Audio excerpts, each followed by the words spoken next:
ફ્લોરિડામાં pregnant મહિલાએ pizza order કર્યા હતા તેવામાં ડિલિવરી એજન્ટ જે ગર્લ હતી તેમને ફોન કરીને કહ્યું કે હું તમારા જે રૂમ છે તે આવી રહી છું. મહિલાએ આ સમયે એવું કર્યું કે ડિલિવરી એજન્ટને ખોટું લાગી ગયું અને પછી એને ધારદાર હથિયાર વડે હુમલો કરતા મામલો ચકચારમાં આવી ગયો. ગર્ભવતી મહિલા ત્યાં જ જમીન ઉપર ઢળી પડી હતી અને બાદમાં તેને સારવાર માટે હોસ્પિટલ લઈ જઈ હતી, જ્યાં એના ફેફસામાં પણ ઘણી ઈજા પહોંચી હોય એવું કહેવાયું હતું. એટલે કે એવું તો શું થયું રૂમમાં કે ડિલિવરી કરવા આવેલી પિઝા ડિલિવરી ગર્લને ગુસ્સો આવતા આ હુમલો કર્યો. આ ઘટનાક્રમ પર વિગતે નોંધ લઈએ તો ફ્લોરિડામાં પિઝા ડિલિવરી ડ્રાઈવર પણ મહિલા જ હતી. તેના પર અત્યારે હત્યાના પ્રયાસ કરવા સહિતના અન્ય ચાર્જીસ લગાડવામાં આવ્યા છે, જેમાં ઘરમાં બળજબરીપૂર્વક ઘૂસીને હુમલો કરવો અને હત્યાનો પ્રયાસ કરવા સહિતના ચાર્જીસ લગાડાયા છે. ઓથોરિટીએ પોલીસને જણાવ્યું કે આ મહિલા મોટેલ રૂમમાં પિઝા ડિલિવરી કરવા માટે આવી હતી. અહીં ટીપ આપવાને લઈને વિવાદ થયો હતો, જે દરમિયાન પ્રેગ્નેન્ટ મહિલા પર 1, 2 નહીં પણ 14 ચપ્પાના ઘા ઝીકી દેવાનો આરોપ ડિલિવરી એજન્ટ મહિલા ઉપર લગાવી રહ્યો છે. રવિવારે ફ્લોરિડાના કિસેમેસથી 22 વર્ષીય બ્રિયાના એવેલ્લેની ધરપકડ કરવામાં આવી હતી, જ્યાં તે અને તેનો એક મિત્ર હોટેલ રૂમમાં બળજબરીપૂર્વક ઘૂસી ગયો હતો અને ગર્ભવતી મહિલા ઉપર હુમલો કર્યો હતો. ઓસ્કેઓલા કાઉન્ટી શેરિફ ઓફિસના રિપોર્ટ પ્રમાણે ગર્ભવતી મહિલાએ $33.10નો પિઝા ખરીદ્યો હતો, જેના બિલ પેમેન્ટ કરવા માટે તેને $50ની ચૂકવણી કરી હતી અને બાકીના પૈસા પાછા માંગ્યા હતા. જોકે પિઝા ડિલિવરી કરનારી છોકરી પાસે ચેન્જ નહોતા, એટલે તેણે કહ્યું કે મારી કંપની તરફથી કોઈ ચેન્જ નથી આપવામાં આવતા, કાં તો ઓનલાઈન કરો કાં તો પછી કેટલીક ટીપ વધારી દો.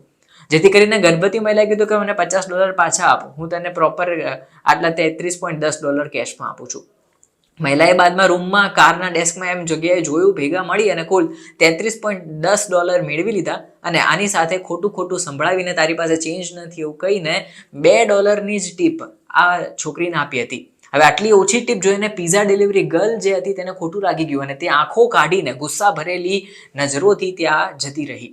જોકે બાદમાં રૂમમાં મહિલાએ પરિવાર સાથે પિઝા પણ ખાઈ લીધો અને બધા ઊંઘી ગયા હતા.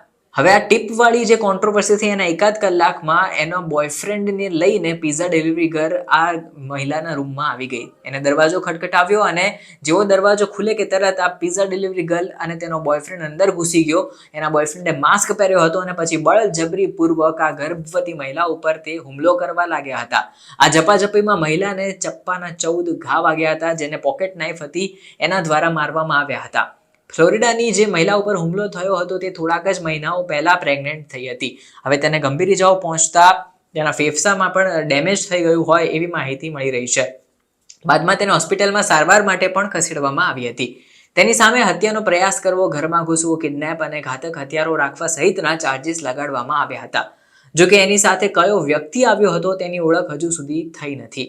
પિઝા ડિલિવરી કરનારી યુવતીએ કહ્યું કે હું લીગલ રિપ્રેઝન્ટેશન કરનારો અફોર્ડ નહીં કરી શકું, એટલે કોર્ટે અપોઇન્ટ કરેલા એટર્ની હાયર કરવા તેને જણાવ્યું હતું.